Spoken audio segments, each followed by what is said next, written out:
Well, if you've been following along with RPEEK and Honey Babe on their trip they've been taking in their Mini-Winnie, their Toyota motorhome, you may have seen that they've been experiencing some cooling system problems, looks like, and that's all to do, appears to be, with that fan that they've got, which is a looks to me like it's one of those Black Magic electric fans, and that's an aftermarket electric fan.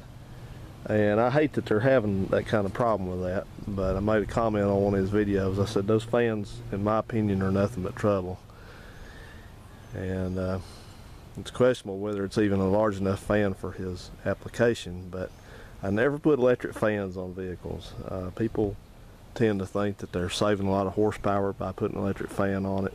I don't think that's true. I think that it's just all evens out because your charging system has to run harder to supply the juice for those things, and those things take a lot of juice. They take a lot of amperage to start up and run, and they're supposed to be on a relay, and I noticed he's been having to straight wire his and take the control box off, which blew. I was right about that. I feared it did. But they're just a headache. I would never suggest anybody put one of those on, especially something like that. So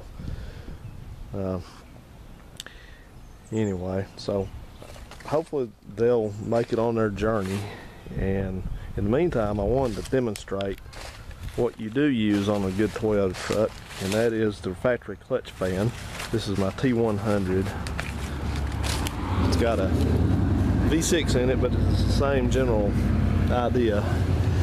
There's the fan right there. That's a thermostatic clutch fan. That's the clutch right in the middle of it, and what it means is that clutch senses the engine, the temperature through the radiator right there, and when the radiator gets warm, the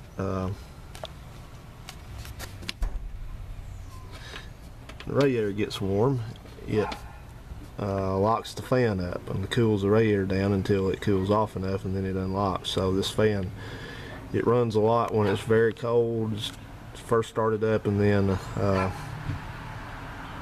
it kind of quiets down and unlocks later, and you'll hear it in traffic. You'll hear it lock and unlock a little bit as the engine gets warm, but it works very well. So I thought I would start this up and just let you hear this. A lot of people don't like the sound of this, and that's why they want the fan, electric fan, but to me this is the sound of good cooling.